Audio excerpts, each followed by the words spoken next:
నమస్తే, నేను మీ సూర్యారావు. ప్రైమ్ 9 డిబేట్కు స్వాగతం. నేడు ఆ కులాలకు చెక్ కులగణనతో అనే సబ్జెక్ట్ మీద మాట్లాడడానికి స్టూడియోలో T Chiranjeevulu BC intellectuals forum convener, retired ఐఏఎస్గా పనిచేసినారు. అలాగే doctor J Purnachandrarao garu, retired DGP, Bahujan Samaj party Andhra Pradesh కోఆర్డినేటర్గా పనిచేస్తున్నారు. అలాగే Varkala Vasumathi Yadav, all India students OBC association national సెక్రటరీగా ఉన్నారు. అలాగే తెలంగాణ ఇన్ఛార్జిగా కొనసాగుతున్నారు. ముఖ్యంగా నేడు కులగణనతో తెలంగాణ ఉద్యమం ఊపందుకుంది. ఇటు తెలంగాణ అటు ఆంధ్రప్రదేశ్లో కూడా కులగణన ఉద్యమం ఊపందుకున్నది బాగా. ముఖ్యంగా సోదరులు బత్తుల సిద్ధేశ్వర్, అలాగే జక్కని సంజయ్ కుమార్, అలాగే చాపర్తి కుమార్ గాడ్గే, ఈ ముగ్గురి నిరాహార దీక్ష వలన తెలంగాణలో బీసీ ఉద్యమానికి ఊపొచ్చింది. అదేవిధంగా చాలా సంఘాలు కూడా తెలంగాణలో ఉన్న ప్రతి బీసీ సంఘం, ప్రజా సంఘం కూడా వారికి మద్దతు తెలిపి ఉద్యమానికి చక్కటి మద్దతు తెలిపారు. అలాగే ఈ కులగణన అసలు ఎలా స్టార్ట్ అయింది ఏందనే దాని మీద కొంత మనం పరిశీలన చేసినట్టయితే, ఇటీవల జరిగిన తెలంగాణ అసెంబ్లీ ఎన్నికల్లో కాంగ్రెస్ పార్టీ కామారెడ్డి డిక్లరేషన్ ద్వారా ఈ కులగణన ఉద్యమాన్ని ముందుకు తెచ్చింది. ముఖ్యంగా కామారెడ్డి డిక్లరేషన్లో 42% బీసీలకు రిజర్వేషన్స్ కల్పించి, స్థానిక సంస్థల్లో ఎన్నికల్లో మేము రిజర్వేషన్ కల్పించి ఎన్నికలకు నిర్వహిస్తామన్న వాగ్దానంతో కాంగ్రెస్ పెద్దలు సిద్దిరామయ్య గారు రాహుల్ గాంధీతోని కామారెడ్డిలో వాళ్ళ యొక్క ప్రకటన చేపించినారు. ఆ ప్రకటనను నమ్మి బీసీ ప్రజానీకం అంతా కూడా, బీసీ ఓటర్స్ అంతా కూడా తెలంగాణలో కాంగ్రెస్ పార్టీని అధికారంలోకి తీసుకురావడం జరిగింది. కానీ తీరా కాంగ్రెస్ పార్టీ అధికారంలోకి వచ్చి 9 నెలలు గడిచినా కూడా స్థానిక సంస్థల్లో ఎన్నికలు జరగాల్సిన నేపథ్యంలో కులగణన చేయకుండానే కాంగ్రెస్ పార్టీ ఎన్నికలకు పోవాలన్న కుట్రతో ఉండడం వలన తెలంగాణలోని బీసీ సమాజం అంతా కూడా గొంతెత్తి అమరణ నిరాహార దీక్ష వరకు కూడా పోవడం జరిగింది. ఆ అమరణ నిరాహార దీక్ష నేపథ్యంలో కులగణన ఉద్యమానికి బాగా ప్రాతినిధ్యం పెరిగింది. దీని మీద మనం మాట్లాడడానికి కులగణన మీద టి చిరంజీవులు గారు, BC intellectuals forum convener, retired IAS గారు ఉన్నారు. సార్, మీరు చెప్పండి, కులగణన ఉద్యమం అంటే కాంగ్రెస్ పార్టీ కులగణన చేయకుండానే స్థానిక సంస్థలకు ఎన్నికలు పోవడానికి ప్రయత్నం చేస్తుంది. దీని మీద మీరు జూలై 30వ తారీఖు నాడు తాజ్ కృష్ణ హోటల్లో పెద్ద సభ పెట్టినారు. అదొక టర్నింగ్ పాయింట్ ఉద్యమానికి. ఈ నిరాహార దీక్ష చేయడానికి కూడా అదొక టర్నింగ్ పాయింట్. అన్ని కుల సంఘాలు, ప్రజా సంఘాలు పార్టిసిపేట్ చేయడానికి కూడా అదొక టర్నింగ్ పాయింట్గా ఉన్నది తాజ్ కృష్ణలో మీరు పెట్టిన మీటింగ్, బీసీ ఇంటలెక్చువల్ ఫోరం. ఇప్పుడు కాంగ్రెస్ పార్టీ కులగణన చేస్తుందని అనుకుంటున్నారా, ఎట్లా అట్నే ఎన్నికలకు పోద్దని అనుకుంటున్నారా? సో ఇప్పుడు ఉన్నటువంటి మూమెంట్ చూసినట్టయితే మనం ఏం చెప్పలేనటువంటి పరిస్థితి ఉంది. వాస్తవానికి ఏంటంటే కామారెడ్డి డిక్లరేషన్ తర్వాత కాంగ్రెస్ పార్టీ అధికారంలోకి వచ్చిన తర్వాత ఫిబ్రవరిలో శాసనసభలో ఈ ఇష్యూ పైన డిస్కస్ చేశారు. సో మొదలు క్యాబినెట్ తీర్మానం చేసినారు ఫిబ్రవరిలో, ఆ తర్వాత అసెంబ్లీలో తీర్మానం చేశారు. మార్చి 15 రోజు GO-26 అని ఒక GO-26 ఇచ్చి 150 కోట్లు కులగణనకు కేటాయించడం కూడా జరిగింది. సో కాంగ్రెస్ పార్టీ కామారెడ్డి డిక్లరేషన్లో మేము అధికారంలోకి వచ్చిన 6 నెలల లోపే కులగణన చేసి స్థానిక సంస్థల్లో ప్రస్తుతం ఉన్న రిజర్వేషన్లు 23 నుంచి 42% పెంచుతామని చెప్పేసి వాళ్ళు ప్రామిస్ చేయడం జరిగింది. అదేవిధంగా వాళ్ళు రాగానే నిజంగానే పాపం ప్రోయాక్టివ్గా రోల్ తీసుకొని అసెంబ్లీ క్యాబినెట్ తీర్మానం, అసెంబ్లీ తీర్మానం, జీవో ఇవ్వడం ఇవన్నీ జరిగినాయి. సో వారి నాయకుడేమో దేశ స్థాయిలో రాహుల్ గాంధీ గారు ప్రతిరోజు కులగణన గురించి, అదేవిధంగా రిజర్వేషన్ల క్యాప్ ఏదైతే ఉందో 50% దాన్ని తొలగించడం గురించి, తర్వాత రాజ్యాంగ సవరణ చేసి రిజర్వేషన్ల పెంపుదల గురించి మాట్లాడుతున్నారు. ఇక్కడనేమో మరి వారి రాష్ట్ర ప్రభుత్వం ఇంకో విధంగా బిహేవ్ చేస్తుంది. ఈ మధ్యనే మన ప్రశాంత్ కిషోర్ గారు కూడా బీహార్లో స్టేట్మెంట్ ఇచ్చారు. రాహుల్ గాంధీ గారు, మీరు దేశమంతా మాట్లాడడం కాదు, మొదలు మీరు అధికారంలో ఉన్న 2 రాష్ట్రాల్లో కులగణన చేసి మీరు ఆ రిజల్ట్ ప్రకటించండి, తర్వాత మీరు మిగతా ఇష్యూలు మాట్లాడండి అని. ఇక్కడ రాష్ట్ర ప్రభుత్వం ఇప్పుడు ఏమంటున్నారంటే, మేము కులగణన చేయాలంటే టైం తీసుకుంటుంది, అదేవిధంగా స్థానిక సంస్థలకు ఎన్నికలు జరపకపోతే కేంద్రం నుంచి వచ్చే ఫైనాన్స్ కమిషన్ గ్రాంట్స్ రావు అని చెప్తున్నారు. వాస్తవానికి కులగణనకు పెద్ద టైం పట్టదు. మన తెలంగాణ రాష్ట్రంలోనే సమగ్ర కుటుంబ సర్వే అని చెప్పేసి మనం 2014 ఆగస్టు 19న చేసినాం, ఒక్క రోజులో చేసినాం. కాబట్టి మనకు ఆ చరిత్ర ఉంది, అట్లాంటి ప్రిపేర్నెస్ కూడా ఉంది. కాబట్టి కులగణనకు పెద్ద టైం పట్టదు. కాకపోతే ఏంటంటే పాలకులకు ఆ సంకల్ప బలం లేదు. సో వాళ్ళు ఏదో ఒక అంశం మీద పోస్ట్పోన్ చేయాలని కూర్చున్నారు. రెండోది రిజర్వేషన్లు ఎట్లా బెంచ్ వస్తుంది? ఇవాళ సుప్రీంకోర్టు సీలింగ్ ఉంది. ఏదైతే Krishnamurthy versus union of India కేసులో 50% దాటదు స్థానిక సంస్థల ఎన్నికల్లో అనే దాంట్లో కూడా మనకు మనసుంటే మార్గం ఉంటుంది. ఇప్పుడు తమిళనాడు మోడలే తీసుకుంటే ఎప్పుడైతే ఇందిరా సహాని కేసులో 50% కంటే ఎక్కువ రిజర్వేషన్ దాటకూడదని చెప్పేసి సుప్రీంకోర్టు రీట్రేట్ చేసిందో, ఏది బాలాజీ కేసు వర్సెస్ మైసూర్ కేసులో, సో అప్పుడు తమిళనాడు గవర్నమెంట్ బిల్లు చేసి పార్లమెంటుకు పంపించి చట్టం చేయించారు. 76th అమెండ్మెంట్ చేశారు కాన్స్టిట్యూషన్. సో ఇప్పుడు కూడా కాన్స్టిట్యూషనల్ అమెండ్మెంట్ చేసి రిజర్వేషన్ పెంచవచ్చు. అదే విషయాన్ని రాహుల్ గాంధీ గారు పదే పదే మాట్లాడుతున్నారు. కాబట్టి ఇక్కడ చట్టం ఒక బిల్లు పాస్ చేసేసి కేంద్రానికి పంపించి అప్రూవల్ చేసుకుని రాష్ట్రపతి ఆమోద ముద్ర చేసి కాన్స్టిట్యూషనల్ అమెండ్మెంట్ చేసి చేయొచ్చు. లేదా సుప్రీంకోర్టులో ఇప్పుడు ఇష్యూ ఆల్రెడీ బీహార్ క్యాస్ట్ సెన్సస్ది పెండింగ్లో ఉంది. ఈ అక్టోబర్లో అది ఇష్యూ కూడా ఉంది. సో సుప్రీంకోర్టులో ఒకసారి సీలింగ్ పెట్టింది, పెంచారు, తగ్గరది ఏం లేదు. ఇప్పుడు ఈడబ్ల్యూఎస్ రిజర్వేషన్లో 10% పెంచలేరు వాళ్ళు. కాబట్టి ఎప్పుడైనా మార్చొచ్చు. బట్ రాష్ట్ర ప్రభుత్వం ఏంటంటే ప్రిపేర్నెస్ చూస్తున్నట్టయితే వాళ్ళు ఇమ్మీడియట్గా ఎలక్షన్స్కి పోవాలనేటువంటి మూడ్లో ఉన్నారు. రిజర్వేషన్లు పెంచకుండా మేము మా తరఫున 42% మేము అంటే బీసీలకు జనరల్ దాంట్లో కూడా 15% ఎక్కువ ఇస్తాం, 20% ఎక్కువ ఇస్తామని చెప్తూ ఉన్నారు. అది కరెక్ట్ కాదు. చట్టబద్ధంగా రావాల్సింది రావాలని కోరుకుంటాం తప్ప ఎవరో దయాదాక్షిణ్యాల మీద ఆధారపడి మేము ఇస్తామంటే ఎట్లా? మీరు ఇచ్చవచ్చు, ఇంకొకతను జనరల్ క్యాండిడేట్ను పెడతాడు, దాన్ని ఏం చేస్తాం మనం అప్పుడు? సో అది ఉంది. ఇప్పుడు ఏంటంటే ఈ కులగణన ఉద్యమం అనేది ఇప్పుడు రాష్ట్రంలో పరిస్థితి ఏమైపోయిందంటే కాంగ్రెస్ పార్టీ మొదలేమో పెళ్లి నిశ్చయం చేసినారు అసెంబ్లీలో చేసి, వీళ్ళు రిజల్యూషన్ చేసి, తర్వాత పెళ్లి కార్డు వేసినారు జీవో ఇచ్చి. తీరా పెళ్లి జరుపుతామన్న టైంకి ఇప్పుడు మాకు టైం లేదని ఆ పెళ్లి పీటల మీకు బారిపోతే ఎట్లా చెప్పండి? అట్లా ఉంది పరిస్థితి. సో ప్రజలకు కూడా ఏంటంటే ఈ విషయాన్ని అర్థం చేసుకున్నారు. వాస్తవానికి ఏంటంటే ప్రతిసారి బీసీలను కేవలం ఓటు బ్యాంక్గా వాడుకుంటున్నారు అన్ని రాజకీయ పార్టీలు. ఇవాళ కొత్త కాదు. ఈ కులగణన డిమాండ్ అనేది మనం చూసినట్టయితే 1931లో లాస్ట్ కులగణన జరిగింది. తర్వాత ఇండిపెండెంట్ ఇండియాలో జరగలేదు. బట్ 1951 నుంచే కులగణన డిమాండ్ ఉంది. వాస్తవానికి 1992లో ఇందిరా సహాని కేసు వచ్చిన తర్వాత 2001లో కులగణన జరగాల్సిన సందర్భం అంటే సెన్సస్ వచ్చినప్పుడు అప్పుడున్న సెన్సస్ కమిషనర్ స్పష్టంగా రాసిండు, మనం కులగణన చేయాలి, లేనట్టయితే ఇబ్బంది అవుతుందని. సెన్సస్ కమిషనర్ గుండి ఆయన రాస్తే కూడా వీళ్ళు ఒప్పుకోలేరు. అదేవిధంగా 2010లో పార్లమెంట్లో అన్ని పార్టీలు యునానిమస్గా కులగణన మీద ఒక రోజంతా డిస్కషన్ చేసి కులగణన తీర్మానం పాస్ చేశారు యునానిమస్గా. ఆ తర్వాత 2011లో కూడా వీళ్ళు అనౌన్స్ చేసి కాంగ్రెస్ పార్టీ ఆ రోజు నెక్స్ట్ డే వెనక్కి వెళ్ళేశారు. అంటే ఆ రోజు వీరప్ప మొయిలీ గారు సోషల్ జస్టిస్ మినిస్టర్ అనౌన్స్ చేసినాడు, నెక్స్ట్ డే చిదంబరం గారు వచ్చేసి వెనక్కి వెళ్ళిపోయినారు. మేము సోషో ఎకనామిక్ క్యాస్ట్ సెన్సస్ అని వేరే ఒక సెన్సస్ చేస్తామన్నారు. ఈ రోజు కూడా అది చేసి కూడా రిజల్ట్ డిక్లేర్ చేయాలి. 2018లో రాజ్నాథ్ సింగ్ గారు 2021 సెన్సస్లో మేము చేస్తామన్నారు. మళ్ళీ వారు వెనక్కిపోయినారు. సో ప్రతి పార్టీ ఏంటంటే ఎన్నికలు రాగానే అధికారంలో లేనప్పుడు ఒక మాట, అధికారం రాగానే ఇంకో మాట. ఎన్నికలు రాగానే మేము బీసీలకు చేస్తాం అంటున్నారు. మళ్ళీ బీసీలు ఏంటంటే ఏరు దాటినాక తెప్ప వదిలేసిపోయినట్టే ఇక్కడ వదిలేసేసి వెళ్ళిపోతున్నారు. బీసీలు ఇప్పుడు ఈ విషయాన్ని గ్రహించుకున్నారు. గతంలో లాగా బీసీలు ఇప్పుడు ఏం లేరు. ఈరోజు బీసీ ఉద్యమాలు ఒక్కడో ఇద్దరో చేస్తే నడిచేది కాదు. ఈరోజు బీసీల్లో చైతన్యం వచ్చింది. ఉద్యమాలు ఎవరిది వారు స్వతంత్రంగా చేపడుతున్నారు. ఈరోజు తెలంగాణ రాష్ట్రంలో మీరు చూసిన మొన్న వీరు బత్తిని సిద్ధేశ్వర్ గారు 12 రోజులు ఆమరణ నిరాదీక్ష చేశారు. అతనితో కూర్చున్నటువంటి సంజయ్ కుమార్ గారు ఒక 8 days ఉన్నారు. అతనికి కొంత హెల్త్ ప్రాబ్లం వచ్చి మానేసినాడు. సో ఈ రోజు కూడా చాపర్తి కుమార్, ఈ రోజు కూడా వరంగల్లో చాపర్తి కుమార్ గాడిగే గారు ఈరోజు 13వ రోజు కూడా కంటిన్యూ చేస్తారు. సో కాబట్టి ఉద్యమం అనేది తెలంగాణలో కొత్త కాదు. తెలంగాణ అంటేనే ఉద్యమాల కిల్ల. ఖచ్చితంగా తెలంగాణలో ఎవరికి వినేది ప్రజలకు చెప్పాల్సిన అవసరం లేదు. ఉద్యమాలు ఎట్లా చేయాలి, ఎట్లా సాధించుకోవాలి తెలుసు. ఈ గడ్డ మీద అనేక ఉద్యమాలు జరిగినాయి. సాయుధ తెలంగాణ పోరాటం నుంచి పట్టుకుంటే ములికి నానములికి తెలంగాణ తొలి దశ, మావోయిస్టు ఉద్యమాలు, మలి దశ తెలంగాణ రాష్ట్ర సాధన, ఇవన్నీ జరిగినటువంటి రాష్ట్రం ఇది. కాబట్టి బీసీలు ఇప్పుడు ఊరుకునేది ఏం లేదు. తెలంగాణ రాష్ట్రంలో సమగ్ర కుటుంబ సర్వే ప్రకారం 61% బీసీలు ఉన్నారు ఇక్కడ, 61%. కాబట్టి 61% బీసీ అంటే 4 కోట్ల జనాభాలో 2.5 కోట్ల జనాభా బీసీ జనాభా. మరి వాళ్ళని ఈరోజు మనం ఎట్లా అప్పీల్ చేస్తారనేది పాలకులు గమనించాలి.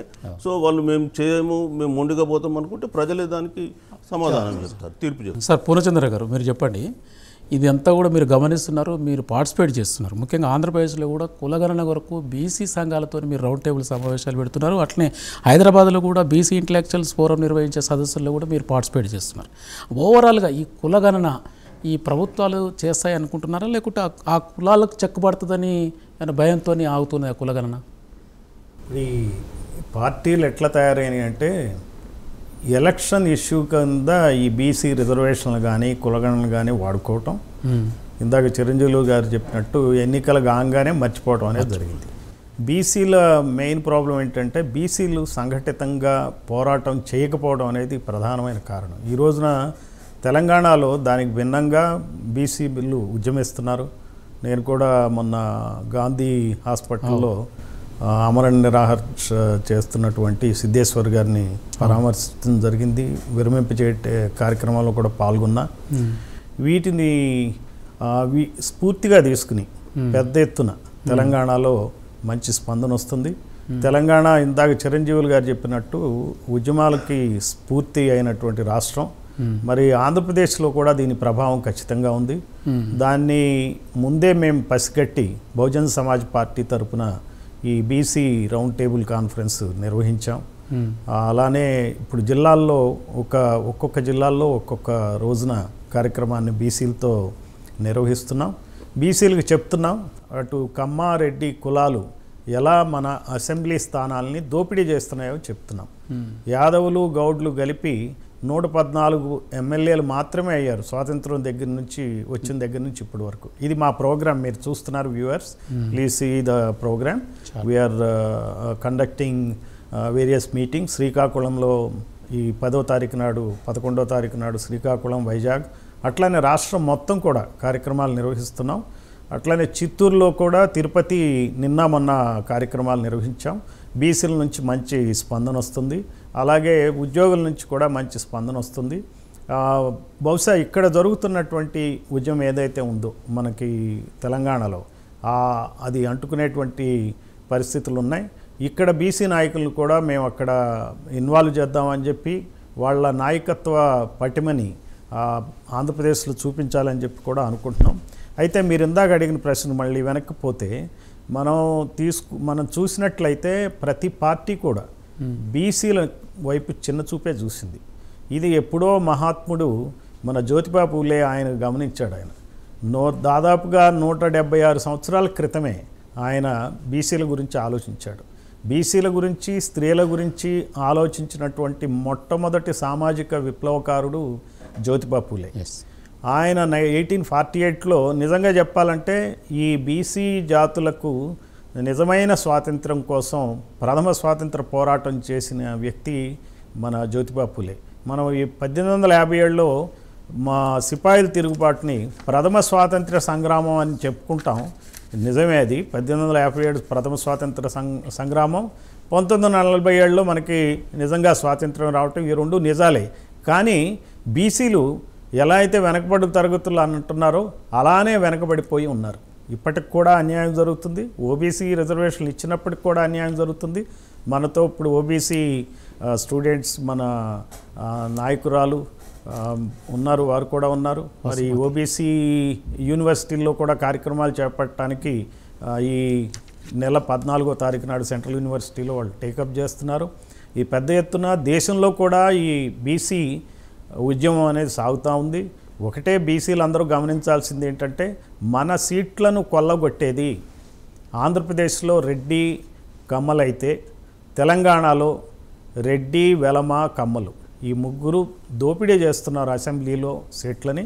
2902 మంది ఎమ్మెల్యేలు అయ్యారు ఇంతవరకు స్వాతంత్రం వచ్చినాక ఆంధ్రప్రదేశ్లో. అలాగే తెలంగాణలో 1743 మంది ఎమ్మెల్యేలు అయ్యారు స్వాతంత్రం వచ్చినప్పటి నుంచి ఇప్పటి వరకు. తీరా చూస్తే యాదవులు కానీ గౌడ్లు కానీ కేవలం ఆంధ్రప్రదేశ్లో 114 మంది ఎమ్మెల్యేలు అయ్యారు. మరి ఇదే కనుక మనం రెడ్డి, కమ్మ, తర్వాత వెలమ వీళ్ళని చూసుకున్నట్టయితే దాదాపుగా 1500 మంది ఎమ్మెల్యేలు అయ్యారు ఆంధ్రప్రదేశ్లో.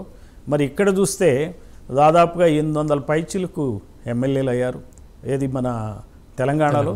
సో ఈ అన్యాయాన్ని ప్రజలకి బీసీ సంఘాల ద్వారా, మరి స్టూడెంట్ సంఘాల ద్వారా, మీడియా ద్వారా, సోషల్ మీడియా ద్వారా మనం చెప్పాలి. చెప్పినప్పుడు ఎప్పుడైతే రాజకీయంగా మనం అసెంబ్లీలో స్థానాన్ని సంపాదిస్తామో మనకి కావాల్సినటువంటి బీసీలకు కావాల్సినటువంటి అభివృద్ధి కార్యక్రమాలు కానీ లేకపోతే ఏ విద్యా ఉద్యోగ కార్యక్రమాలు కానీ సజావుగా సాగాలి అంటే, బీసీలకు పనికొచ్చేటువంటి కార్యక్రమాలు అమలు కావాలంటే ప్రభుత్వంలో పాత్ర లేకుండా మనకి సాధ్యం కాదు. కాబట్టి బీసీలందరూ గమనించాలి. జ్యోతిబా పూలే స్ఫూర్తితో, అంబేద్కర్ స్ఫూర్తితో మనం ముందుకెళ్ళాలి. ఇది ఎక్కడ వాళ్ళు అక్కడే, ఎలా వీలైతే అలా ఉద్యమం చేపట్టాలి. ఎంప్లాయీస్ కూడా దీనికి ముందు రావాలి. మేము ఎంప్లాయీస్ అందరూ కూడా ఇటువంటి ఉద్యమానికి తమ వంతుగా ఏదో ఒక రూపంలో వాళ్ళు ఫైనాన్స్ కూడా చేయాల్సి ఉంటుంది. 100 రూపాయలు 1000 రూపాయలు ఇవ్వాలి. ఈ స్టూడెంట్స్ అందరూ కూడా చాలా అసంతృప్తి ఉన్నారు. అటు ఉస్మానియా యూనివర్సిటీ కానీ, ఇటు ఆంధ్ర యూనివర్సిటీ కానీ చాలా చోట్ల విపరీతమైనటువంటి అన్ఎంప్లాయ్మెంట్తో ఈ అసంతృప్తితో ఉన్నారు. ఈ బీసీల రిజర్వేషన్కి వచ్చినటువంటి ఉద్యోగాలను కూడా ఈ రోజున మనకి ఈడబ్ల్యూఎస్ అని చెప్పి, ఎకనామికల్లీ వీకర్ సెక్షన్స్ అని చెప్పి 10% రిజర్వేషన్స్ ఇచ్చి అక్కడ కూడా ఉద్యోగాల దోపిడీ సాగుతూ ఉంది. తక్కువ మెరిట్ ఉన్నటువంటి ఈడబ్ల్యూఎస్ ఉద్యోగులకి, విద్యార్థులకి, అభ్యర్థులకి ఉద్యోగాలు ఇస్తున్నారు. ఎక్కువ మెరిట్ ఉన్నటువంటి బీసీలకు కూడా ఈ రోజున ఉద్యోగాలు రాని పరిస్థితి ఏర్పడుతుంది. కాబట్టి ఇది నిజంగా చెప్పాలంటే ఈ రోజున భారతదేశంలో 2 తెలుగు రాష్ట్రాల్లో చాలా సీరియస్గా ఉన్నాయి పరిస్థితులు. ఇది ప్రభుత్వాలు నిద్ర మేల్కోవాలి, అధికారాన్ని పంచాలి. ఈ సమస్యలన్నిటి ఎడలా కూడా వాళ్ళు ఉద్యమించాలి. ఆంధ్రప్రదేశ్కి వచ్చేటప్పటికి ఈ స్థానిక సంస్థలకి 42%, మనం 34% రిజర్వేషన్లు ఇస్తామని చెప్పారు. దాని అమలు దిశగా చంద్రబాబు ప్రభుత్వం ఏం పనిచేయట్లేదు. అటు కాంగ్రెస్ ప్రభుత్వం ఢిల్లీలో చెప్తుంది, కానీ ఇటు తెలంగాణలో కానీ అటు కర్ణాటకలో కానీ ఏమీ వాళ్ళు దాని గురించి సరైనటువంటి నిర్దిష్టమైనటువంటి చర్యలు తీసుకోవాలి. అలాగే బీజేపీలో ఉన్నటువంటి ప్రభుత్వం ముందు చేసేట్టు కనపడలే. అయితే ఆర్ఎస్ఎస్ ఈ మధ్య చేద్దాం అనే ఉద్దేశంతో ఒక చిన్న మాట వాళ్ళు లూజ్గా వదిలారు, లీక్ ఇచ్చారు. ఆ లీక్ను బట్టి మరి బీజేపీ ప్రభుత్వం చేస్తుందా, మరి చేస్తున్నట్టయితే బీహార్లో ఎందుకు కులగణనకు సంబంధించినటువంటి ఏమైతే ఉత్తర్వులు ఇచ్చారో వాటిని అమలు చేయటానికి మరి సుప్రీంకోర్టులో చొరవ తీసుకుని ఎందుకు ఈ బీజేపీ ప్రభుత్వం పనిచేయట్లేదు? మరి అక్కడ బీజేపీ ప్రభుత్వం ఎప్పుడైతే ఢిల్లీలో పనిచేయలేదో కూటమి ప్రభుత్వం అయినటువంటి ఆంధ్రప్రదేశ్ కులగణన ఎలా చేపడుతుంది? అందుకే ఈ ప్రభుత్వాలని బీసీలు నమ్మేటట్టే లేరు. అటు కాంగ్రెస్ కానీ, ఇటు బీజేపీ కానీ, ఇక్కడ ఉన్నటువంటి టీడీపీ కానీ ఏ పార్టీని కూడా ఈ రోజున బీసీ ప్రజలు నమ్మే పరిస్థితి లేరు. 2029 మెయిన్ ఎలక్షన్స్ వరకు మనం వెయిట్ చేయాల్సిన అవసరం లేదు. వచ్చే స్థానిక సంస్థల ఎలక్షన్స్ ఏవైతే జరుగుతున్నాయో బీసీలు అందరూ కూడా ఏ చర్యలైతే తీసుకొని ఈ ప్రభుత్వాలని ఆ స్థానిక సంస్థల్లో గట్టిగా ఓడించాలి. సో మా పార్టీ బహుజన్ సమాజ్ పార్టీకి మద్దతు పలకండి. దీని ద్వారా కూడా వాళ్ళకి అర్థమవుతుంది, బహుజన్ సమాజ్ పార్టీకి కనుక ఓట్లు వేసుకున్నట్టయితే అదొక ఇండికేటర్. ఈరోజు సర్వేలు ఎట్లా చేస్తున్నారో అలానే అదొక ఇండికేటర్, ఒక రిఫరెండం లాగా తయారవుతుంది. కాబట్టి బహుజన్ సమాజ్ పార్టీకి ఓట్లేసి ఈ ఏవైతే ప్రభుత్వాలు, అటు కూటమి ప్రభుత్వం ఆంధ్రప్రదేశ్లో, ఇటు కాంగ్రెస్ ప్రభుత్వం, అట్లనే బీజేపీ ఢిల్లీలో వీళ్ళకి సరైనటువంటి బుద్ధి చెప్పాలని చెప్పి ఈ సందర్భంగా నేను కోరుతున్నాను. ఓకే, థ్యాంక్ యూ పూర్ణచంద్ర గారు. వసుమతి గారు, మీరు చెప్పండి, కులగణన ఉద్యమం చాలా పెద్ద ఎత్తున లేస్తున్న సందర్భంలో విద్యార్థి విభాగం మీరు all India OBC students association national సెక్రటరీగా ఉన్నారు, అట్లనే తెలంగాణ ఇన్ఛార్జిగా ఉన్నారు. ఇప్పుడు మీరు September 14th నుంచి యూనివర్సిటీలలో ఉద్యమం స్టార్ట్ చేయాలి, కులగణనకు మద్దతు కానీ ఒక ప్రోగ్రామ్ తీసుకున్నారు. అంటే ఆల్ ఇండియా లెవెల్ చేస్తున్నారా, హైదరాబాద్ సెంట్రల్ యూనివర్సిటీ వరకు పరిమితమా? లేదండి, ఇది మేము ఆల్ ఇండియా లెవెల్లో చేస్తున్నాము. మా association all India OBC students association. అందులోనూ ముఖ్యంగా చెప్పాలి అంటే మా అసోసియేషన్ గత 5-6 సంవత్సరాల నుంచి కూడా కులగణన చేపట్టాలి అని ఎంతో పోరాడుతున్నాము. ఈ సంవత్సరం కూడా January 8వ తారీఖు కూడా మేము సత్యాగ్రహం చేశాము.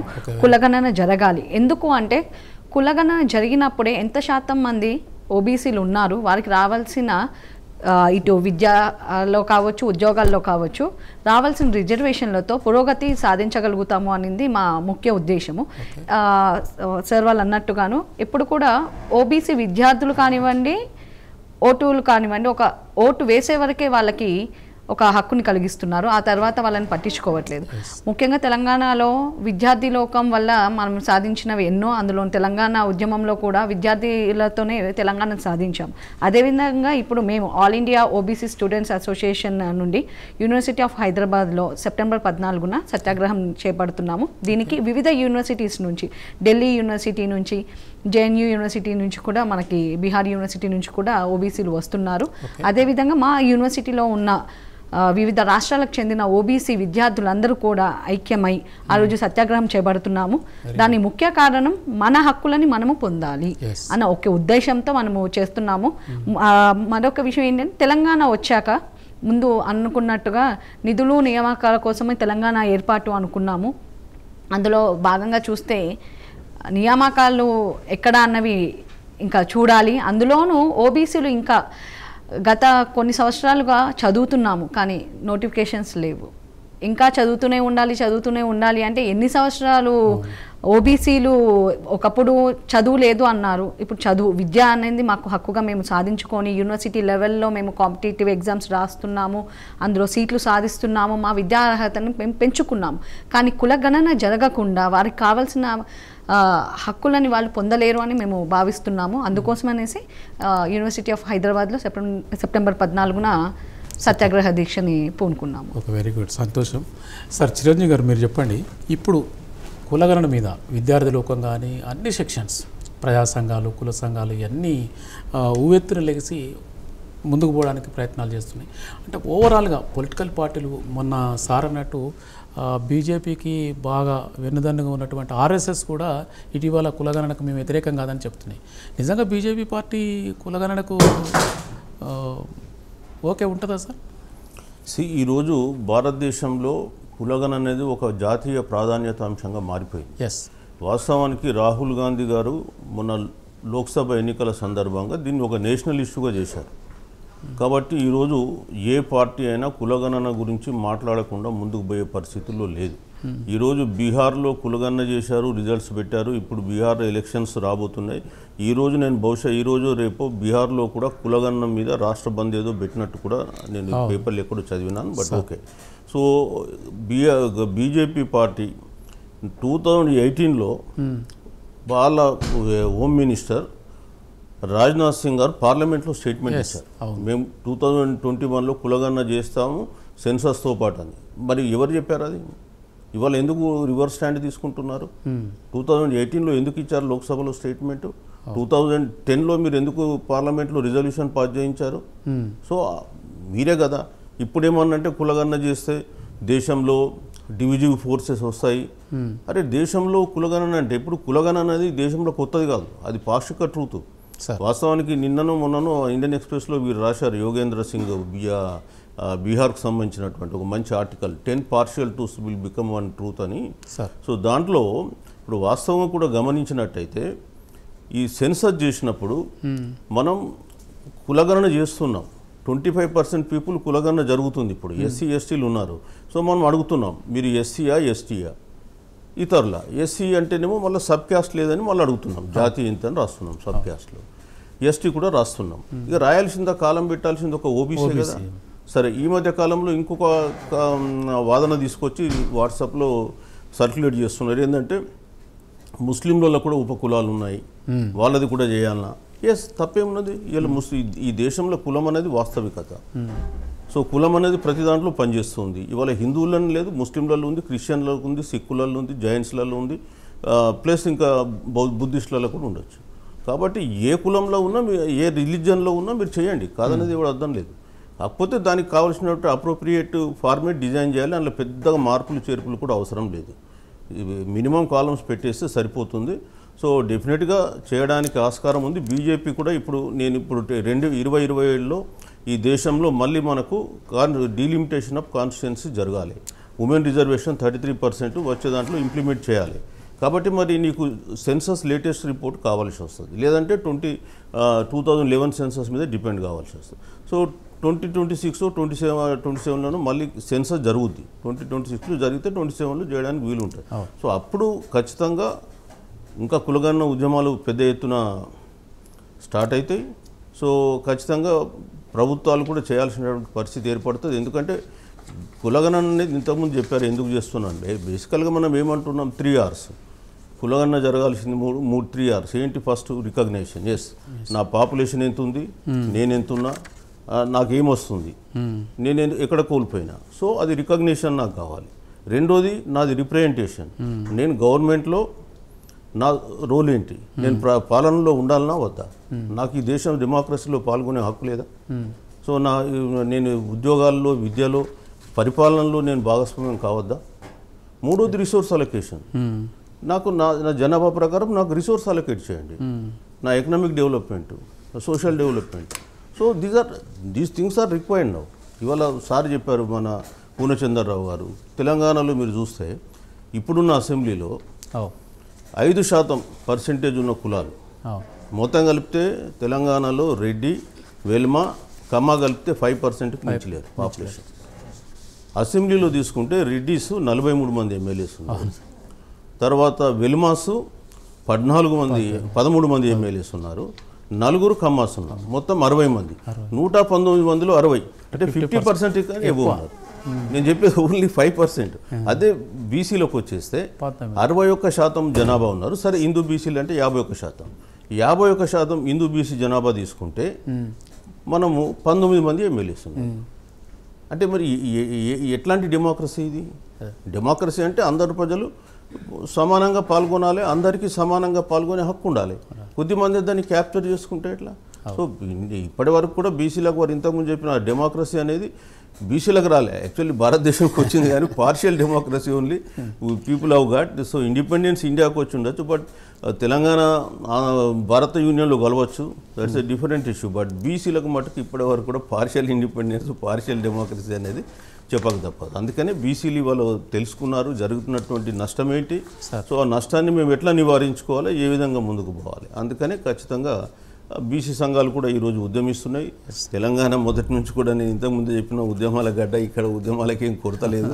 సో ఎవ్రీ 10-15 years ఒక ఉద్యమం వస్తుంటే ఉంటుంది. కాబట్టి మరి ఈసారి బీసీ ఉద్యమానికి రావడానికి అన్ని అవకాశాలు ఉన్నాయి, ప్రజలు కూడా అట్లానే స్పందిస్తున్నారు. సో మరి ఈరోజు దేశవ్యాప్తంగా కూడా కులగణన పైన చర్చ జరుగుతుంది. మీరు అన్న ప్రశ్నకు ఖచ్చితంగా కులగణన ఈ దేశంలో జరిగే అవకాశం ఉందని నేను మాత్రం నమ్ముతున్నాను. సార్, ఒక చిన్న ఇంటర్వ్యూ, బ్రిటిష్ వారు కులగణన చేసినప్పుడు సబ్ కాస్ట్ వైజ్ చేసినారా, ఓన్లీ బీసీఎస్? లేదు, అప్పుడు బీసీ అనే పదమే లేదు. యాక్చువల్గా బీసీ అనేది 1951 నుంచి మనం మాట్లాడుతున్నాం. అప్పుడు డిప్రెస్డ్ క్యాస్ట్లను ఉండేది బ్రిటిష్ వాళ్ళు ఉన్నప్పుడు. అయితే బ్రిటిష్ వాళ్ళు ప్రతి కులంది చేశారు అది. సో 1881 నుంచి 1931 వరకు అన్ని కులాలు మొత్తం ఈ దేశంలో, ఇంక్లూడింగ్ మనం నైజాం స్టేట్, మనం ఉన్నది నైజాం స్టేట్, నైజాంలో కూడా 1881 నుంచి 1931 వరకు కూడా కులగణన చేసినారు. ఒక్కొక్క కులం మీద ఒక్కొక్క మంచి బుక్ వాళ్ళు పబ్లిష్ చేసినారు. ఈరోజు నేను రెవెన్యూ ఆఫీసర్గా ఉన్నప్పుడు కొన్ని కులాల గురించి చర్చ వచ్చినప్పుడు, అంటే కులం పేరు నేను చెప్పదలుచుకోలేదు, బట్ ఆ కులం డాటా అయిందని నేను తీసినప్పుడు 1931 గజెట్ తీసుకొని నేను ఫైనల్ చేశాను. వాళ్ళ ఆచార వ్యవహారాలు ఏంటి, వాళ్ళు ఎట్లా బిహేవ్ చేస్తారు. సో ఆ విధంగా మనకు బ్రిటిష్ గవర్నమెంటే కాదు, నైజాం స్టేట్లో కూడా కులగణన క్యాస్ట్ వైజ్గా చేస్తున్నారు. అయితే క్యాస్ట్ వైజ్ చేయబట్టే కొన్ని కులాలు ఈరోజు మంచి ఆర్థికంగా అభివృద్ధి అయింది. అది పూర్ణచంద్ర గారు, బ్రిటిష్ వాళ్ళే కులాల వారీగా కులగణన చేసిన తర్వాత మనం స్వతంత్రం తెచ్చుకొని, అది పార్షలా వాట్ ఎవర్ ఇట్, మనం ఎందుకు ఈ పాలక వర్గాలు కులగణన మీద ఇంతగానం కష్టపెడుతున్న బ్యాక్వర్డ్ క్లాస్ సమాజం? ఇప్పుడు బ్రిటిష్ వాడు తన పాలన పటిష్టంగా జరగాలంటే ఈ మతం గురించి తెలుసుకున్నాడు, ప్రాంతం గురించి తెలుసుకున్నాడు, ఈ అడవుల్ని సర్వేలు చేశారు, మైన్స్ సర్వేలు చేశారు, అన్ని రకాలైనటువంటి కార్యక్రమాలు చేపట్టారు. ఈరోజు సర్వే ఆఫ్ ఇండియా మ్యాప్స్ అన్నీ వాళ్ళ కాలంలో చేసినవి, రైళ్ల నెట్వర్క్ అంతా వాళ్ళ కాలంలో చేసింది దాదాపుగా. అంటే నేను చెప్పేది ఏంటంటే, ఇందులో పటిష్టమైన పాలన అందించాలంటే వాళ్ళకి అర్థమైంది కులమే బేసిక్ థింగ్ ఫర్ ఇండియన్స్ అని. అసలు కులం అనేది ఈ ప్రపంచంలో ఎక్కడా లేని కులం ఇక్కడ మాత్రమే ఉంది. ఇది చాలా పటిష్టమైంది. ఒక గ్రామాన్ని ఏలేది కులమే. గ్రామంలో కానీ మండలంలో కానీ కులం బలంగా ఉన్న చోట పోలీస్ స్టేషన్లు అక్కర్లే, ఎందుకంటే వాళ్లే పోలీసులుగా వ్యవహరిస్తారు. ఎప్పుడైతే మనం ఒక పోలీస్ స్టేషన్ పెడతామో అప్పుడు ఇవి చట్ట ప్రకారం బాధితులు కనుక పోలీస్ స్టేషన్కి వస్తే ఏ కులాల నియంత్రణలో అయితే ఆ మండలం ఆ విలేజ్ ఉందో వాళ్ళ పట్టు తప్పిపోతుంది అనమాట. అందువల్ల ఏంటంటే కులం చేతుల్లోనే గ్రామం కానీ మండలం కానీ రాష్ట్రం కానీ దేశం కానీ ఉంది అని వాళ్ళు గమనించారు. కాబట్టి ఆ కులాల సంగతి తెలుసుకుందామని చెప్పి క్యాస్ట్ సెన్సెస్ అనేది వాళ్ళు తయారు చేశారు. ప్రతి ఒక్క కులం నంబరు తెలుసుకోవటానికి, అలవాట్లు తెలుసుకోవటానికి, ఆర్థిక పరిస్థితులు తెలుసుకోవటానికి అన్నిటికీ వాళ్ళు వాడుకున్నారు. అయితే స్వాతంత్ర్యం వచ్చినాక మరి వీళ్ళు చేయటానికి ఏంటంటే ఈ కులస్తుల చేతిలోనే కదా ప్రభుత్వాలు ఉన్నాయి. ఇప్పుడు బ్రాహ్మణులనే ఎగ్జాంపుల్ తీసుకుందామండి, కాయస్థలను ఎగ్జాంపుల్ తీసుకుందాం. వాళ్ళు అటు స్వాతంత్ర సంగ్రామంలో కాంగ్రెస్ పార్టీలో నాయకత్వం వహించారు. కాంగ్రెస్ పార్టీ వాళ్ళ చేతుల్లోనే ఉంది. మరి కాంగ్రెస్ పార్టీ చాలదన్నట్టు 1925లో హిందూ మతవాదాన్ని నిలుపుకోవటం కోసం ఆర్ఎస్ఎస్ను పెట్టారు. ఆ తర్వాత అక్కడ ఉన్నటువంటి రాజుల దగ్గర దివాంజీలుగా, ఇప్పుడు బరోడా మహారాజు కానీ వేరే మంత్రులుగా ఉన్నది కూడా ఈ బ్రాహ్మలు, కాయస్థలు, వైశ్యులే. అదే కాకుండా బ్రిటిష్ అడ్మినిస్ట్రేషన్లో కూడా ఐసిఎస్ అధికారులుగా కానీ ఐపీ అధికారులు కానీ ఉన్నది ఎవరు? రాజవంశీకులు, ఈ బలమైన కులాలకు చెందిన వాళ్ళు. అదే కదా మీకు తమిళనాడులో జరిగింది. తమిళనాడులో బ్రాహ్మణుల యొక్క ఆధిపత్యం పెరగటం వల్లనే కదా పెరియార్ ఉద్యమం చేపట్టాడు. బ్రిటిష్ కాలంలోనే జరిగింది. ఆ సమయంలో ఏం చేశాడు? ఆయన గమనించాడు బ్రాహ్మణేతరులకు రిజర్వేషన్ కావాలని ఆయన పోరాడాడు. 84% రిజర్వేషన్ 1921లోనే వచ్చింది. అంతకుముందు సాహు మహారాజ్ కూడా ఆయన బ్రాహ్మణేతరులకు రిజర్వేషన్లు ఇవ్వటం జరిగింది. సో స్వాతంత్ర్యం వచ్చినాక మనం ముఖ్యంగా ఈ సౌత్ ఇండియన్ స్టేట్స్లో బ్రాహ్మణుల ఆధిపత్యం తగ్గిపోయింది. అక్కడ టంగుటూరి ప్రకాశం పంతులు సీఎంగా ఉన్నాడు, ఇక్కడ బూర్గుల రామకృష్ణరావు ఆయన ఉన్నాడు. వాళ్ళిద్దరినే కాదని రెడ్ల ఆధిపత్యంలోకి ఈ రాష్ట్రం వెళ్ళిపోయింది. సో మరి రెడ్లు రాజ్యం వెళ్తున్నప్పుడు నెహ్రూ ఒక రెడ్డిని మార్చి ఒక ఎస్సీని దళిత ముఖ్యమంత్రిని చేయాలని చెప్పి చూశాడు ఆయన. ఎవరు? దామోదరం సంజయ్ చేసినప్పుడు ఆయన నిలపలేకపోయాడు. దామోదరం సంజయ్ గారి హయాంలోనే మనకి బీసీల రిజర్వేషన్లు ఇవ్వటానికి బీజం పడింది.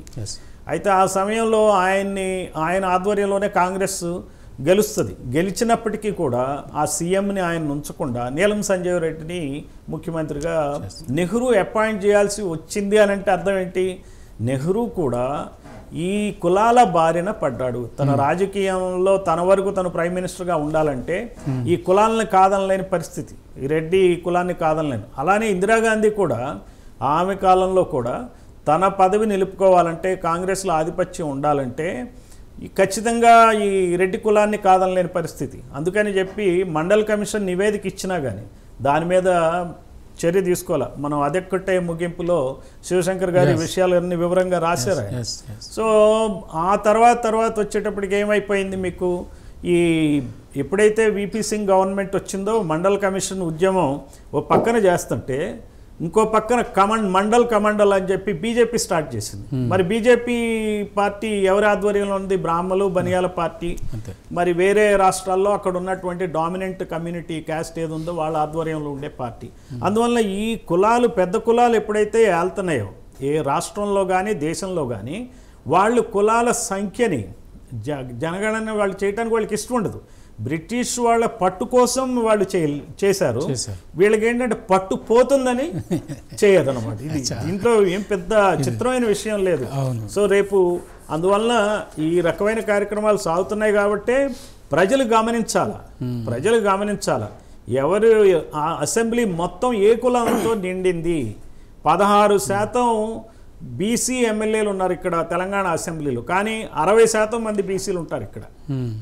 3% ఉన్న, ఇందాక చెప్పినట్టు మన చిరంజీవులు గారు చెప్పినట్టు 3 కన్నా తక్కువ శాతం ఉన్న రెడ్లు ఇక్కడ 33% మంది ఎమ్మెల్యేలు అసెంబ్లీలో ఉన్నారు. అక్కడ ఆంధ్రప్రదేశ్లో 4%, 4-5% ఉన్నటువంటి రెడ్లు 23% ఉన్నారు.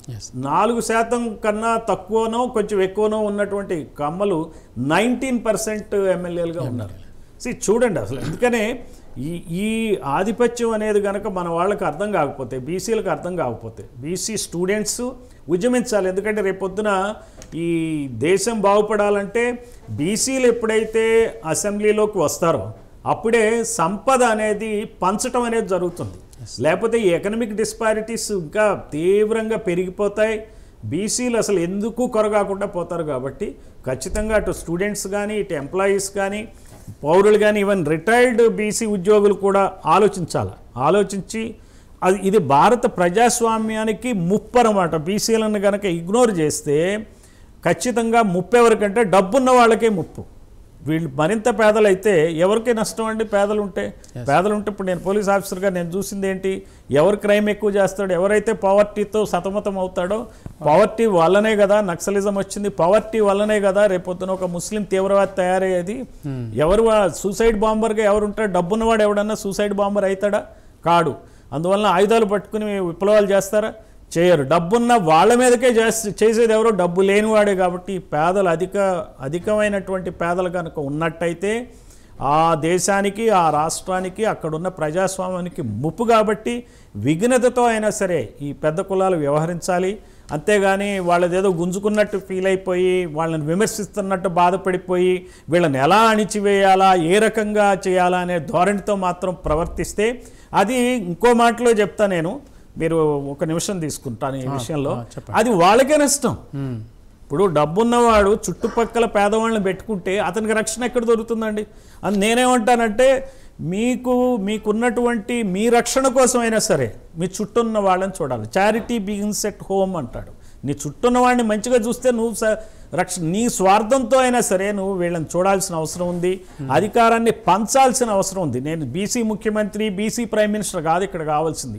ప్రతి గ్రామంలో, ప్రతి మండలంలో, ప్రతి నియోజకవర్గంలో బీసీ నాయకులు జనాభా తామాషా పద్ధతిలో ఉండాలి. ఎక్కడికక్కడే నాయకుడు ఉంటే, ఎక్కడికక్కడే డెవలప్ అయితే గనక ఖచ్చితంగా ప్రజాస్వామ్యం పరిడ వెళ్తుంది. లేకపోతే ఇది there will be democratic deficit. ఇది పాక్షిక ప్రజాస్వామ్యం అవుతుంది. వసుమతి గారు, ఒక ఐఏఎస్, ఒక ఐపీఎస్ తమ అనుభవాల్ని ఈనాడు కులగణన మీద బాగా వివరిస్తున్నారు కదా. విద్యార్థి దశ అంటే విద్యార్థి ఉద్యమంలో ఉన్నారు కదా మీరు యూనివర్సిటీ లెవెల్లో. మీరు ఇప్పుడు యూనివర్సిటీకి వచ్చే విద్యార్థులు ఒక బ్యాక్వర్డ్ క్లాస్ అంతా కూడా ఈ కులగణన మీద అవగాహన ఉందా వాళ్ళకు? చెప్పాలి అంటే ఇప్పటి కాలంలో ఉన్న విద్యార్థులకి కొంత అవగాహన వచ్చింది. ఒకప్పటితో పోలిస్తే ఇప్పుడు మంచి అవగాహన వచ్చింది. అంటే మన హక్కులను మనం కాపాడుకోవాలి అంటే సార్ వాళ్ళు చెప్పినట్టుగా మనం ప్రతినిధులుగా ఉండాలి. అదేవిధంగా విద్యార్థి లోకము ఎప్పుడైతే అడుగు పెడుతుందో ఇలాంటి మా సెంట్రల్ యూనివర్సిటీ ఇలాంటి యూనివర్సిటీస్లో వాళ్ళ కులాల పైన, వాళ్ళ ఆచార వ్యవహారాల గురించి ఎంతో చక్కగా పరిశోధనలు చేయొచ్చు అని చెప్పేసి ఒక మంచి అవగాహనని కలిగి ఉంది. కానీ విషయం ఏంటి అంటే ఎప్పుడైతే మనము విద్యార్థులు వారి హక్కుల గురించి వాళ్ళు ఇంకా బాగా తెలుసుకోగలుగుతారో వాళ్ళు ముందుకు వెళ్ళగలుగుతారు. సార్ చెప్పినట్టుగా రేపటి కాలంలో మన హక్కులను మనము సాధించుకోవాలి అంటే ఆ అధికారంలో మనము ఉంటే మనం ఇంకా చేసుకోవచ్చు. ఆ అధికారం కోసమైనా కానీ విద్యార్థులు వారికి కావాల్సిన హక్కుల గురించి మాట్లాడుతున్నారు. అండ్ ఇదే విధంగా ఇప్పుడు మేము చేస్తున్నట్టుగా సత్యాగ్రహం ఇలాంటి విషయాల గురించి తెలుసుకుంటున్నారు. ఒకప్పటితో పోలిస్తే మంచి అవగాహన వచ్చింది. ఓబీసీలలో ఐక్యత ఉండాలి అని చెప్పి అంటే సార్ చెప్పినట్టుగా ఓబీసీలకి మా హక్కులు మాకు కావాలి అంటున్నామే తప్ప ఇంకొకరి హక్కులని హరించాలి అన్న ఉద్దేశం లేదు. ఈ విషయంలో విద్యార్థుల్లో ఒక మంచి అవగాహన ఉంది. అంటే అంటున్నామని కాదు, ఈవెన్ ఓసీ విద్యార్థులు కూడా మా యొక్క ఈ సత్యాగ్రహానికి సపోర్ట్ చేస్తున్నారు. ఎందుకు అంటే వాళ్ళకు కూడా అర్థమవుతుంది, లేదు వాళ్ళు అడిగే దాంట్లో నిజాయితీ ఉంది.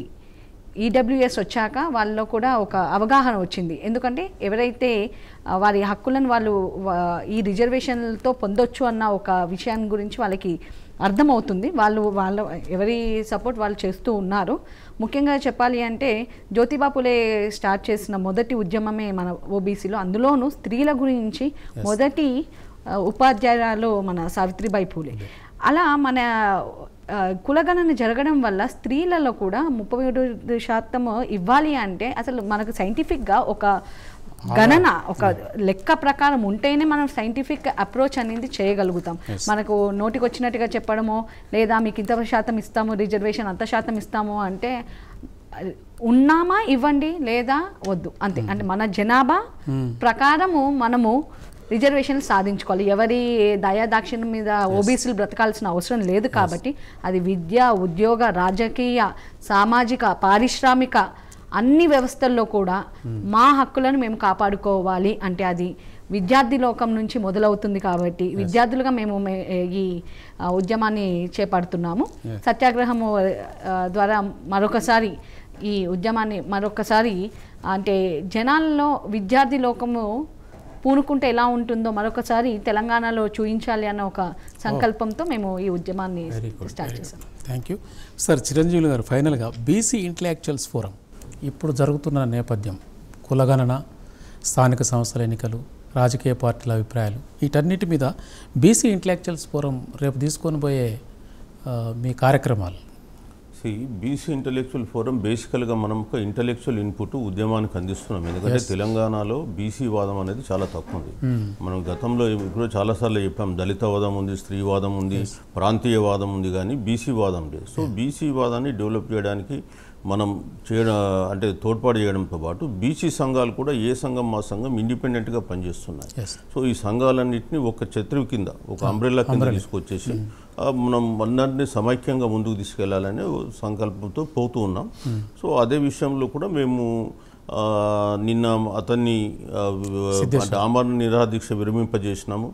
అదేవిధంగా మళ్ళీ ఫర్దర్ కార్యాచరణ గురించి కూడా మేము 8th రోజు ఒక మీటింగ్ పెట్టుకున్నాం. ఎట్లా చేస్తే మనం ముందుకెళ్తాం బాగుంది. 8th రోజు మళ్ళీ ఒక మీటింగ్ ఉంది. సో ఆ మీటింగ్ తర్వాత మేము ఫర్దర్గా ప్రోగ్రామ్ అనేది చాకౌట్ చేస్తాం. Sir okay sir. పూర్ణచంద్ర గారు, మీరు చెప్పండి ఫైనల్గా ఇప్పుడున్న నేపథ్యం, అంటే తెలంగాణ ఆంధ్రప్రదేశ్లో కాదు దేశవ్యాప్తంగా కూడా కులగణన మీద అన్ని సంఘాలు, అన్ని ప్రజా సంఘాలు, విద్యార్థి లోకం కూడా బయటకు వచ్చినాయి.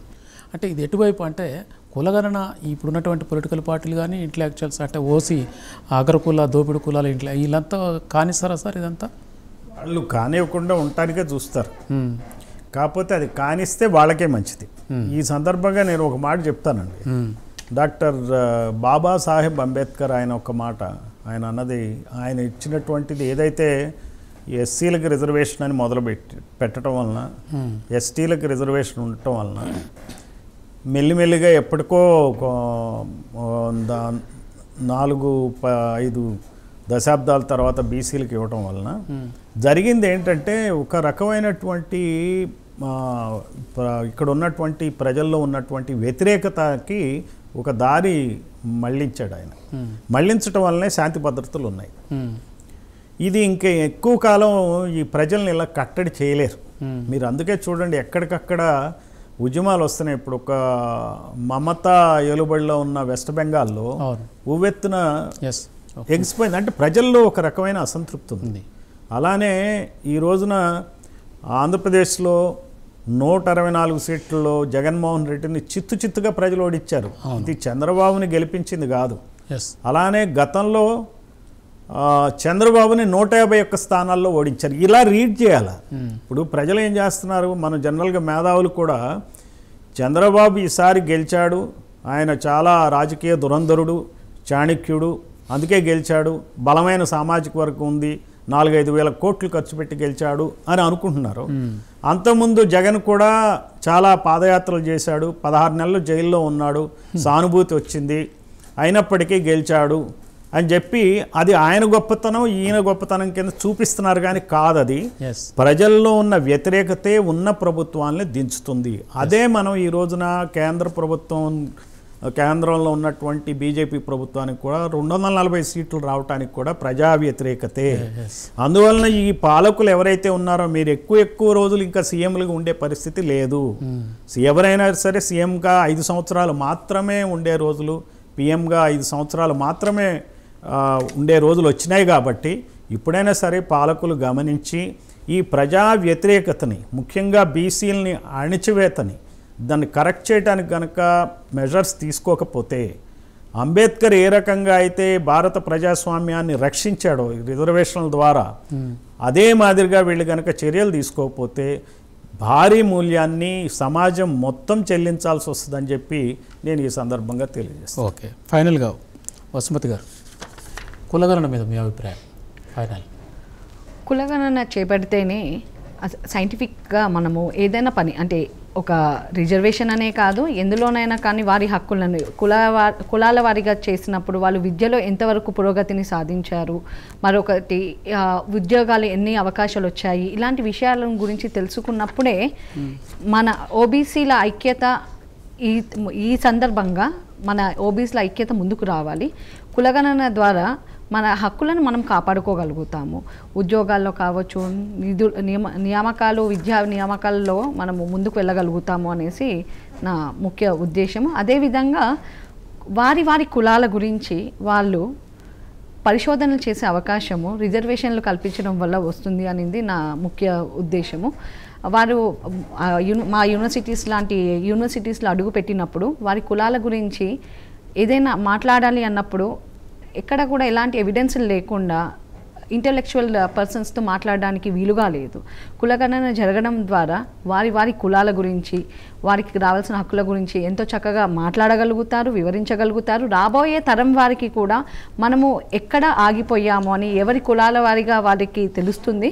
దానితో మనం ఏం చెయ్యాలి అంటే ఎప్పుడైనా అంతే కదండి, మనకు ఒక డేటా ఉంటే దాని ప్రకారంగా మనం ఏదైనా చేయగలుగుతాము. ఇంత పర్సంటేజ్లో మనం ఆగిపోయాము, అది విద్యలోనా, పారిశ్రామిక రంగంలోనా అనేసి. అలా కులగణన చేయడం వల్ల ఎవరు ఎంతవరకు చేశారు అనేది, ప్లస్ మనకు రావాల్సిన రిజర్వేషన్ శాతాన్ని పెంచుకోవడం గురించి. 7% రిజర్వేషన్ ఇంత ఓబీసీలు అంటే లేకపోయినా కానీ 50% కన్నా ఎక్కువనే తెలంగాణలో ఉన్నారు. కానీ 7% రిజర్వేషన్ ఎంత మటుకు మనకి సరిపోతుంది.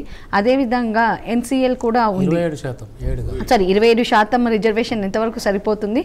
అండ్ అదేవిధంగా ఎన్సీఎల్ ఎస్సీ ఎస్టీకి లేని ఎన్సీఎల్ ఓబీసీకి ఎందుకు అనేది నేను ప్రతిసారి చెప్తూ ఉంటాను. ఎందుకు అంటే ఆర్థికంగా ఉన్న ప్రతి ఒక్కరికి విద్యారంగంలో ముందుకు రాగలగాల్సిన అవసరం ఓబీసీలకు ఎంతనైనా ఉంది. ఆర్థికంగా ఉన్నప్పటికీ వాళ్ళు విద్యారంగంలో వెనుకబడిన వర్గాలు ఎన్నో ఉన్నాయి. అందులో చెప్పాలి అంటే మా సామాజిక వర్గమైన యాదవుల వర్గంలో మాకు ఆర్థికంగా వాళ్ళు పశుపోషణతో ఉండొచ్చు, అంటే ఉన్న బీసీలలో. కానీ విద్యారంగంలో ఎంతవరకు ఉన్నారు? ఇప్పుడు ఆర్థికంగా నువ్వు ఎన్సీఎల్లో ఉన్నావు కాబట్టి నీకు విద్యా అర్హత లేదు అనడము అది కరెక్ట్ కాదు అనేది. ఇది ఇలాంటి విషయాల గురించి మేము సైంటిఫిక్గా ఒక ఎమ్మెల్యే అండ్ కొన్ని నియోజకవర్గాలలో, అంటే నేను తెలుసుకున్నంత వరకు కూడా కొన్ని నియోజకవర్గాలలో స్వాతంత్రం వచ్చి 1947లో, తర్వాత మనకు 1948లో తెలంగాణ నైజాం నుంచి కలిసినప్పటికీ కొన్ని నియోజకవర్గాల్లో ఇప్పటికీ ఒక బీసీ ఎమ్మెల్యే కాలేని నియోజకవర్గాలు ఉన్నాయని తెలుసుకున్నప్పుడు నాకు చాలా బాధ కలిగిన విషయం. అంటే ఇంకా మనం ఎక్కడ ఉన్నాము? కులాలు కాదు అసలు, ఈ బీసీలలో ఉన్న 136 కులాలలో 110 కులాలు ఇప్పటి వరకు అసెంబ్లీ గడప దొక్కలేదు. 110 కులాలు ఒకటి. రెండోది, కులగణన అనేది భారతీయ సమాజానికి ఒక ఎక్స్రే. నేను ఇంతకుముందు మీకు రాసినటువంటిది, బీసీల అస్తిత్వం అనేది కులగణన పైన ఆధారపడి ఉంటుంది. మన సార్ ఎప్పుడు చెప్తారు, రాజకీయ అధికారం లేకపోతే అస్తిత్వం కోల్పోతామని. సో బీసీలు కూడా రాజకీయ అధికారం లేకపోతే అస్తిత్వం కోల్పోతారు. సో ఇక్కడ బీసీలు స్ట్రాంగ్గా ఉద్యమిస్తున్నారు కాబట్టి ఇప్పుడే అందిన వార్త ఏంటంటే, నాకు మహేష్ కుమార్ గౌడ్ గారిని పిసిసి ప్రెసిడెంట్గా ఇక్కడ పెట్టారు. సో మన బీసీ సంఘాలు గత చాలా కాలం నుంచి ఉద్యమిస్తున్నాయి. మనకు కూడా ఒక లెటర్ ఆల్ ఇండియా కాంగ్రెస్ కమిటీకి రాసినాం బీసీకే పెట్టాలని. సో మొత్తానికి బీసీలు ఉద్యమిస్తే ఒక మంచి జరుగుతుంది. మహేష్ కుమార్ గౌడ్ గారికి బీసీ ఇంటలెక్చువల్స్ ఫోరం తరఫున, తర్వాత బీసీ సంఘాల తరఫున అభినందనలు తెలియజేస్తాను. Thank you. మల్లన్నాను ఆయన తీసుకోవాలి. ఇప్పుడు తీన్మార్ మల్లన్నాను మహేష్ కుమార్ గౌడ్ గారు కాంగ్రెస్ పార్టీ తరఫున ఆ బాధ్యత తీసుకుంటారని ఆశిద్దాం. ఈరోజు కార్యక్రమంలో పార్టిసిపేట్ చేసి ఆ కులాలకు చెక్ కులగణనతో అనే దాని మీద పార్టిసిపేట్ చేసిన T Chiranjeevulu, IAS retired BC intellectual forum convener గారికి, మరియు doctor J Purnachandra garu retired DGP BSP AP కోఆర్డినేటర్గా ఉన్నారు, వారికి కృతజ్ఞతలు. అలాగే Vasumathi all India OBC students association national సెక్రటరీగా ఉన్నారు, సెంట్రల్ యూనివర్సిటీలో వాళ్ళు పిహెచ్డీ చేస్తున్నారు. వారు ఈ డిస్కషన్లో పార్టిసిపేట్ చేసినందుకు వారికి ఒకసారి కృతజ్ఞతలు తెలియజేస్తూ థ్యాంక్ యూ. ఈ డిస్కషన్లో పార్టిసిపేట్ చేసిన మీ అందరికి కూడా మరొకసారి కృతజ్ఞతలు తెలియజేస్తూ మరో కార్యక్రమం ద్వారా వచ్చే వారంలో కలుద్దాం.